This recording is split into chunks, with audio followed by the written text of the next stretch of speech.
Okay, let's unpack this. You've shared with us some truly fascinating material from Harlan Wick's The CrossFit Experiment. It's rooted in Ashley County, which you mentioned holds a special significance for you, kind of like it did for Charles Portis. Right. And, for anyone maybe not familiar, Portis was just a master of that Southern voice, that wry humor, grounding these eccentric characters in really rich detail. You can feel that authenticity here. Oh, absolutely. Yeah. That comparison feels spot on. And you also mentioned something interesting about, writing a book, how it's complicated, definitely, but also fun. The rewrites, new ideas popping up, just keeping track of it all. Yeah, Well, after diving deep into this Harlan Wicks material, we can totally see that. The layers, the details, it really brings this world to life. indeed. And Yeah. what's really striking, I think, is how the narrative itself almost becomes this meta commentary on documenting things. You've got Harlan Wicks, the engineer, Oh, right? right, the logical one. Exactly. He lands in this world that just resists easy labels. Right.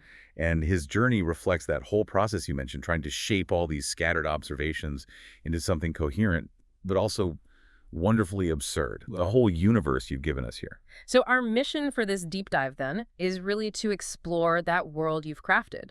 We want to pull out the most important nuggets, the key insights from Harlan Witz's journey. Mm-hmm. We'll look at how CrossFit actually functions, the characters that make it tick, and this fascinating interplay between fact, fiction, local legend, and how your story weaves it all together. Precisely. We'll dig into how this outsider, this really methodical engineer, tries to impose his sense of order on a town that basically runs on its own quirky logic. And how the town starts changing him. That's the fascinating part.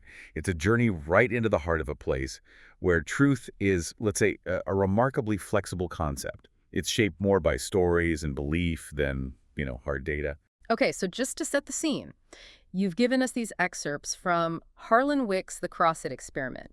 It follows Harlan Wicks, fresh engineering grad, arriving in this Arkansas mill town, CrossFit, back in 1934. Right, the Depression era. His job, help build a new paper mill? Sounds straightforward, orderly, Deceptively so. because he finds out pretty quickly that CrossFit isn't just industry, it's like this living thing with its own rules, often totally illogical rules. And we see this through his ledger entries, right? He's meticulous, but you can feel him getting more and more bewildered. Ah, yeah. It gives us this unique window into the community, the industries, characters like Cap Gates, General Beauregard. We'll definitely get to him. Well, we have to. And this whole culture of tall tales, pranks, this almost religious reverence for local legends. It's really a remarkable study in how human systems can just absorb the illogical, even embrace it, and make it work somehow. It starts right from the beginning, doesn't it? Yeah. The tone is set immediately. Wicks, Mr. Order and Systems, gets this letter. Yeah, on paper described as thick enough to roof a barn, instantly telling you something's different here. From the CrossFit Lumber Company. It mentions a new venture in wood utilization. Okay, engineer brain activated. Sounds interesting, challenging. But then you look closer at the letter, that's where the real foreshadowing kicks in. Right, the signature. EW Cap Gates, mill manager, and typed underneath. Blind in one eye and couldn't half see out the other. Incredible detail. And then the handwritten note, paper is lumber and thinner clothes, come see. It's just perfect. It's not just a job offer. It's like an invitation into this other reality. Where facts are, maybe, suggestions. Exactly. Where vision is more about foresight than actual eyesight. It sets up CrossFit's unique way of knowing things. It's epistemology right from the start. So that core tension is there immediately. Wicks's logical mind versus CrossFit's charming eccentricity. And that line, paper is lumber and thinner clothes. It's more than just clever. It hints at transformation, finding value where you didn't expect it. It pops up again and again. And to really appreciate the contrast, we get a picture of Wicks's life before CrossFit, which sounds, well, incredibly predictable. Almost painfully so. Sharpening pencils just right, measuring stresses, calculating loads. Lunch at noon.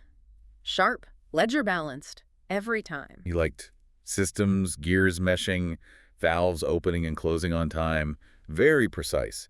He was even earmarked as a project engineer, trusted with clipboards. The ultimate symbol of order. It really sets him up as the perfect straight man for the chaos to come. His whole world is built on predictable outcomes. And that description is so crucial, isn't it? Understanding that almost mechanical routine helps us grasp how profound his transformation will be later on. Yeah, you need that baseline. His mom warns him about swamp and snake country. He kind of shrugs it off. Landlady raises the rent. Fine, whatever. He's just focused on the job. Packs his essentials. Ledger, slide rule, pressed trousers. Symbols of his orderly world. All about to get seriously challenged, bent out of shape, maybe even improved in a weird way. It makes his eventual acceptance, or maybe his absorption into Crossett's absurdity, feel more earned, more believable. It's great character setup, establishing him so clearly against this backdrop that's about to shift under his feet. You really get how jarring Crossett must have been for him. Even the journey there is loaded with meaning. The train ride, it's like a mini chapter in itself. Right. He boards the Sunshine Special, very modern, new air conditioning. 70 degrees in the sunshine when it's 100 in the shade. He marvels at the tech. But then he immediately makes that observation. Technological bubble equals 70 degrees. Outside reality equals 100 degrees. Possible metaphor. Back, right there. It's not just casual observation. It's his engineering mind already analyzing, looking for patterns, for deeper implications, even before he arrives. And that's such a key theme, isn't it? That contrast. Absolutely. It sets the stage perfectly. Inside the train, this sealed, comfortable, controlled environment. Outside. Arkansas during the Depression. Drought-stricken fields, cotton stalks like skeletons. The poorest state. Raw reality. It forces him and us to confront that disconnect. It foreshadows Crossett itself, this ambitious engineered project set against and within this much wilder, harsher reality. The technological bubble versus outside reality, that definitely echoes through the whole story. It really does. It defines Crossett's strange kind of efficiency. And you have to wonder, don't you, how often we all live in our own little 70-degree bubbles while it's 100 degrees just outside the window. So he's got this metaphor brewing in his mind, but the journey itself shifts gears quite literally. He has to change trains. Yeah, from the relatively plush Sunshine Special to the somewhat less elegant Ashley Drew and Northern Railway, the AD&N. Not exactly the Orient Express. No, described as freight with a caboose for passengers. Pure utility. And he gets that warning from the boy, don't sit in the middle of the car, you'll get the slack. Which turns out to be very practical advice. What does that shift, that freight over comfort experience, tell us about Crossett's priorities? Well, that jolt he gets when the slack runs out like a whip, it's a physical lesson, isn't it? Definitely sounds like one. Passenger comfort, subordinated to freight priority. His own ledger note. It shows that in this world, the primary purpose, hauling logs, lumber, dictates everything else. Comfort is secondary. So the train itself embodies Crossett's whole approach. Practical, maybe a bit rough, but it gets the job done. Exactly. Yeah. The AD&N was built cheap, following the land, not forcing it into straight lines, utilitarian. It's stripping away Wicks's expectations layer by layer, preparing him for a town where results often matter more than the conventional way of doing things. And even before he physically arrives in Crossett, the legend starts swirling. He's hearing these tales. Oh, yeah. The log pond connected straight to the Gulf of Mexico. Cows just wandering down Main Street like they own the place. And Wicks, bless his logical heart, just assumes they're kidding, pulling his leg. Until he finds out later they were only slightly exaggerating, which is maybe even weirder than them lying. Right. What does that mean, slightly exaggerating? It introduces this whole different relationship with truth. That's where Crossett's unique identity really starts to take shape. It's not a place where facts are, sacred cows. Pardon the pun. Nicely done. That slightly exaggerating bit is key. It's not necessarily deceitful. It's more like narrative flavor, embellishment for effect. Maybe it builds community. Maybe it just makes life more interesting. It sets the stage for a town where stories have real weight. Maybe more weight than documented facts. Definitely. It signals immediately that you're entering a world where oral tradition, local myth, that's the real operating system. Right. A huge contrast to Wicks's ledger-bound reality. Makes you think about the stories we tell ourselves, doesn't it? How many are just slightly exaggerated? And then General Beauregard arrives on the scene, or rather, Wicks arrives in his scene. Ah, the general. Where do you even begin? This bantam rooster. With, and I love this description, the dignity of a general and the schedule of a drunkard. Perfect. He crows at 3:15 a.m., 5 p.m., 10 p.m., and basically any other time he feels like it. And the town doesn't try to silence him or ignore him. They adjust. They adjust. Wicks notes it down. Town ruled by ghoul clocks. Whistle and rooster. Whistle for order. Rooster for truth. That's just brilliant. What does Beauregard represent? He's more than just a quirky detail. He's the living symbol of Crossett's orderly disorder. He fundamentally challenges Wicks's understanding of time, authority, logic. everything. The idea that his random crowing provides truth, even when it's objectively incorrect by the clock. It's profound. It shows how communities can build their own functional realities by adapting to anomalies rather than trying to eliminate them. It raises real questions about what truth even means in this context. So Beauregard becomes the central metaphor. His random consistency is accepted as a form of truth. Exactly. It's a testament to the town's ability to integrate the unexpected, Yeah. the anomaly, right into its daily rhythm. It's Crossett's unique logic in action. So Wicks finally arrives. It's dusk. He sees the smokestacks, the new chemical plant, gets that smell of pine resin and ambition. A potent combination. And he clocks it immediately. This is a company town in the purest sense. The company owns the houses, the stores, the bank, Even the cows, apparently. It's a totally self-contained ecosystem. like a world unto itself. The narrative paints it vividly. Layout platted like blueprints, mills running like lungs, people living on lumber time. It's all Cap Gates's vision made real. Industry and life completely intertwined. Even social interactions seem governed by the company structure, like that warning at the Rose Inn. Right. Don't argue algebra with them, meaning the teachers living upstairs. It instantly shows you these different pockets within the system, each with its own rules and sensitivities. It sets the stage perfectly.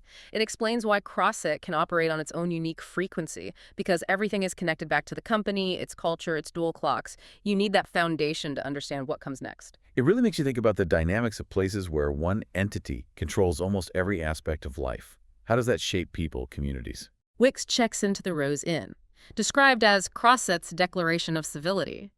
But the description sounds more like ordered chaos. That's a good way to put it.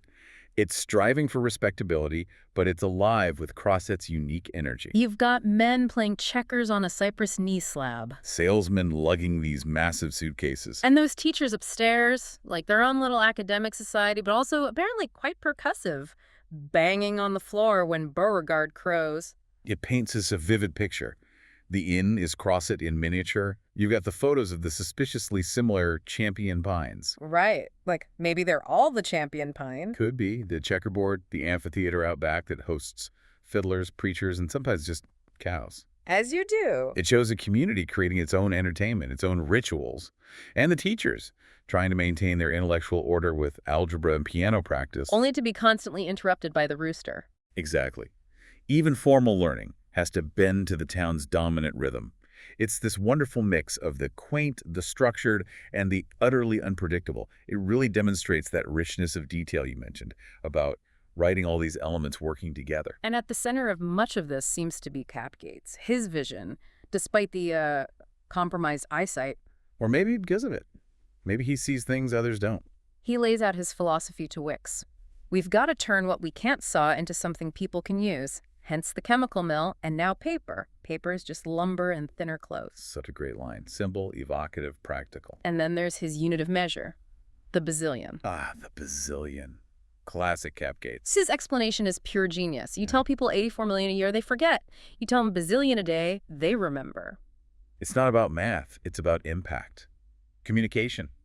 Inspiration. It ties right back into that idea of stories being more powerful than raw data in CrossFit. Absolutely. Cap gets it. He understands narrative. He knows how to motivate people, how to make big ideas feel immediate and memorable, even if the numbers are, shall we say, approximate. He's the architect of the town's pragmatic absurdity. His waste is sin philosophy drives the industry. And his bazillion approach drives the morale, the belief. He leads through a kind of poetic license. It's fundamental to how CrossFit operates. Makes you think about leadership, doesn't it? Sometimes the best way to communicate isn't the most precise way. Cap takes Wicks on a tour. Main Street described almost like an engineer's diagram, very structured. Rose Inn, bank, Masonic Lodge post office, mercantile, orderly. But then Then there are the cows, just wandering down Main Street like citizens, a constant quirky counterpoint to the planned layout. and Mrs. Reynolds' comment, they know the whistle better than the men. Which says a lot. It really highlights that blend. Again, industrial order meets natural integration. The cows aren't just animals. Wicks calls them citizens, a circulatory system, even security systems in his ledger. Security systems. Well, maybe they notice things strangers wouldn't, or their presence deters mischief. It's left a bit ambiguous, adding to the charm. So nature and industry are completely tangled up. Even the livestock follow the town signals. It's a subtle but powerful detail.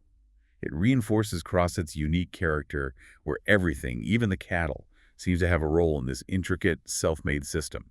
It constantly challenges Wicks's ideas of how a town should work. Another key location is the Mercantile. Sounds like a classic company store, very multifunctional. A fried egg and a sack of nails at the same counter. Practicality above all. But the detail that really jumps out is the lemonade. Ah, yes. The infamous Crosset lemonade. Sometimes it tastes faintly of turpentine, sometimes it's just mysteriously sour this week. And the running joke about it putting hair on your slide rule. Which is quite an image for an engineer like Wicks. It seems like this ongoing, accepted little deception. It's a symbol, isn't it, of Crosset's playful side, maybe its slightly deceptive side, and definitely its initiation rites. An initiation? How so? Well, it's this harmless prank, really. Everyone seems in on it except the newcomer. It becomes this tradition passed down, maybe even evolving into rumors of diluted methanol. It's creef. Though likely just rumors. But it shows how these small, everyday bits of weirdness get embedded in the culture. It's a shared experience, a test almost. Can you handle the ambiguity? Can you laugh it off? It highlights that playful, maybe misleading approach to just the daily life there. Yeah. And makes Wicks, the literalist, the perfect target. Exactly. It's a key example of the town's culture, encouraging you to just accept the absurdity. It provides ongoing amusement for the locals and a great way for the narrative to show Wicks slowly adapting, or trying to. And the lemonade isn't the only prank. Crosset seems to thrive on them. Wicks, with his literal mind, is described as an easy mark. Poor Wicks. But it's all part of his education. You've got the annual crawfish regatta, the perpetual motion saw, tales of cows sorting pulpwood. They sound hilarious, but also strangely plausible in the context of Crosset. That's the beauty of it. These pranks, they're more than just jokes. They're like Crosset's informal curriculum. Teaching what? How to be less logical. Kind of. Teaching you to question assumptions, to embrace the possibility of the illogical, to not take everything at face value. Like the story about Cap Gates's glass eye. Right. The salesman whispers it's made of Crosset glass. Then an older guy corrects him. No glass involved. Both stories circulate.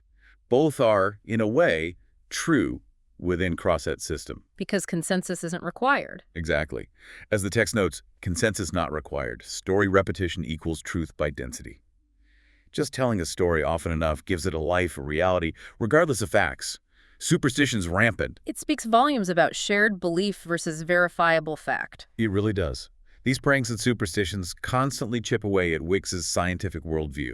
They force him to adapt to a reality where logic is often optional and belief holds immense power. It really deepens that idea of the complicated nature of storytelling you mentioned. These aren't just quirky details, they're the foundation of the town's character. So the town smells of pine, but then in 1934, a new smell arrives. Sharper, more medicinal. Enter the Crosset Chemical Company. Cap Gates's next big thing. Turning waste stumps, scraps into valuable stuff. Charcoal, acetic acid, methanol. The waste is sin. Philosophy in action again. Classic Crosset ingenuity. But the smell, the foreman called it future prosperity, which shows that Crosset optimism, right, even if the air quality is compromised. That's a great observation. It marks a big shift for Crosset, industrially. And that sensory detail, the smell, makes it really vivid. It embodies Cap's whole ethos. Transform the useless into the useful, drive progress. But that contrast, the compromised air versus the intact optimism that's pure Crosset too, it's that pragmatic acceptance of trade-offs. Yeah. Progress and profit sometimes come at a cost, and the town seems to accept that trade-off, weaving this new industry smell and all into its identity. It shows Crosset isn't just quirky folklore, it's also this hub of real industrial innovation driven by Cap, which just makes it even harder for Wicks to categorize. Absolutely. It's simultaneously forward-thinking and deeply strange. Then another new element arrives. Russell R. Reynolds, a forester from Michigan. A different kind of expert. He's not there to cut trees, but to manage them. Introducing this idea of sustained yield, which sounds very modern, very scientific. It was revolutionary for the time, especially in the South, moving from pure extraction to long-term resource management. And how does Cap Gates handle this potentially disruptive new idea? With genius PR, basically. He immediately reframes it in familiar Crosset terms. He tells Wicks, "We're not cutting trees, Wicks. We're cultivating board feet." Cultivating board feet. Brilliant. Makes it sound like farming, like growth, which fits the local mindset better than some abstract scientific term. Precisely. He knows his audience. He translates the new idea into the existing value system, But not everyone buys it immediately. There's skepticism. That guy in the mercantile. muttering, "Replanting's a Yankee trick." Perfect. It captures that ingrained resistance to outside ideas, that cultural conservatism you often find. So even with Cap's spin, there's this tension. Progress versus tradition. It's a compelling dynamic. Reynolds brings in this scientific logic, sustainability. It clashes with the old ways, but Cap mediates it with clever language. It just adds another layer to Crossett's adaptive, sometimes contradictory nature. And naturally, General Beauregard has to get involved in the new chemical plant somehow. Of course he does. The narrative wouldn't be complete otherwise. He's apparently taken to perching on the railings, strutting like he owned the place. Just observing, inspecting, doing his roosterly duty. But the workers take it further. They claim his loud crowing once saved us from an explosion. A feathered safety alarm. Or that his feathers change color depending on what the plant is producing. Black for charcoal, red for methanol. Like a living, breathing, industrial indicator. He's become a safety device and a diagnostic tool. He's just a wonderful expansion of his myth. He's not just a town clock anymore. He's woven into the fabric of its most modern industry. It shows how the community just integrates its folklore, its heroes, into everything, even chemical processes. It's belief over evidence, time and time again. The claims are unverified, but they become widely accepted. That's the key to Crossett's operating system. Perceived influence is real influence. So the absurd gets imbued with practical meaning. Myth becomes a coping mechanism, maybe, or just how things work there. Exactly. It serves a purpose, Yeah. even if that purpose isn't strictly logical. This culminates beautifully in that scene at the amphitheater. The debate. Resolved!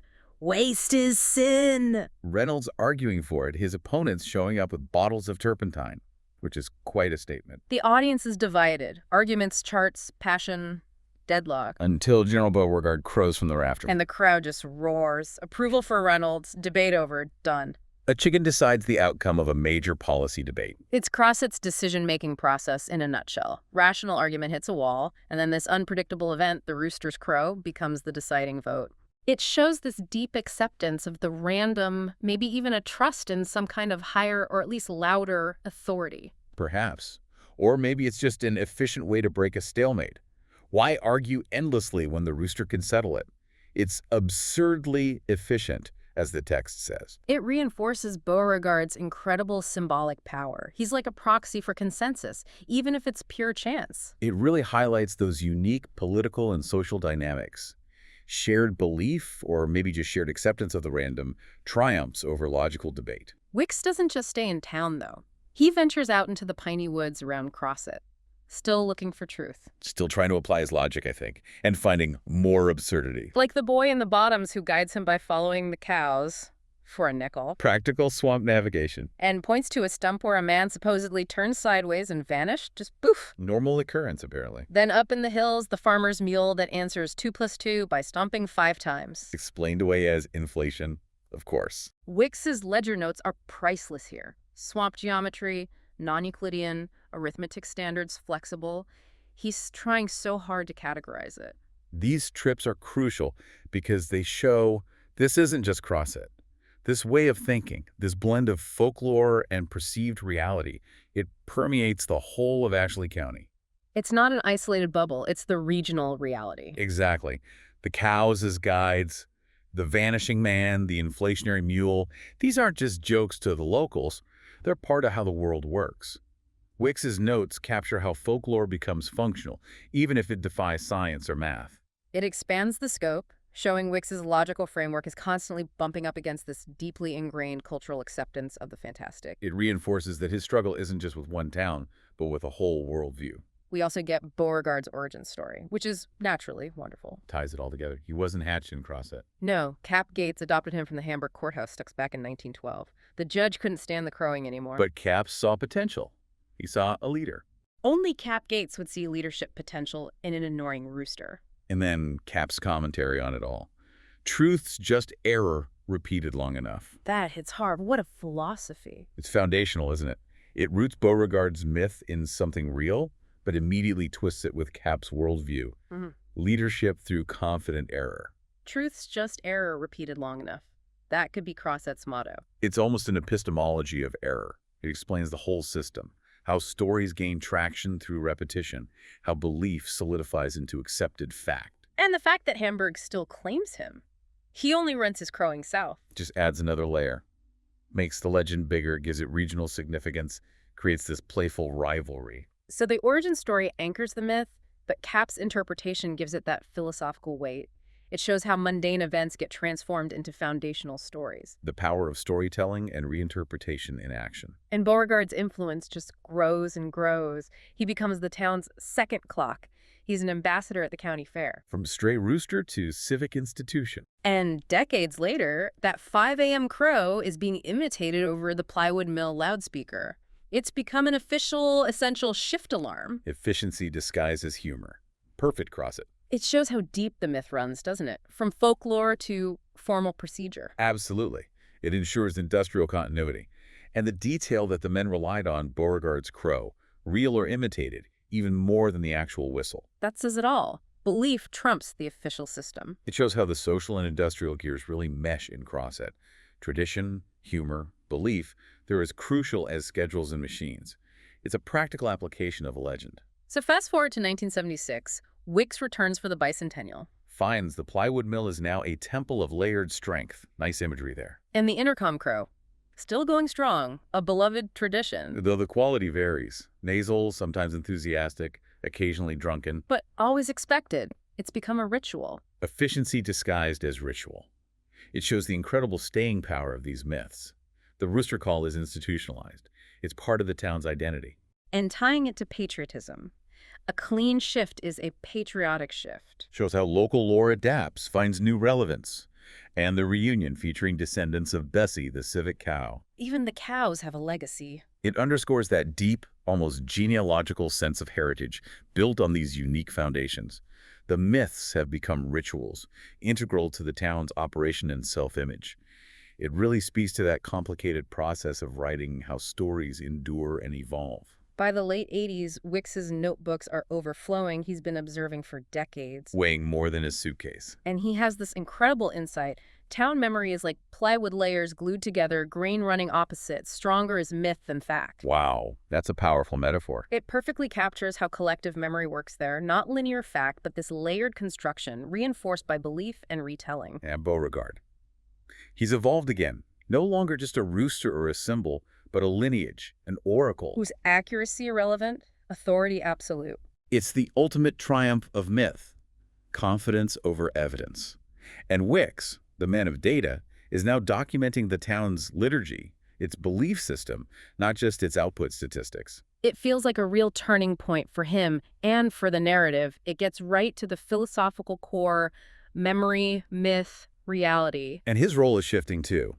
He started as an observer, but the act of observing, of recording, is starting to change things, including him. This is where it gets really wild, right? The feedback loop. Exactly. People start telling him stories that he originally documented.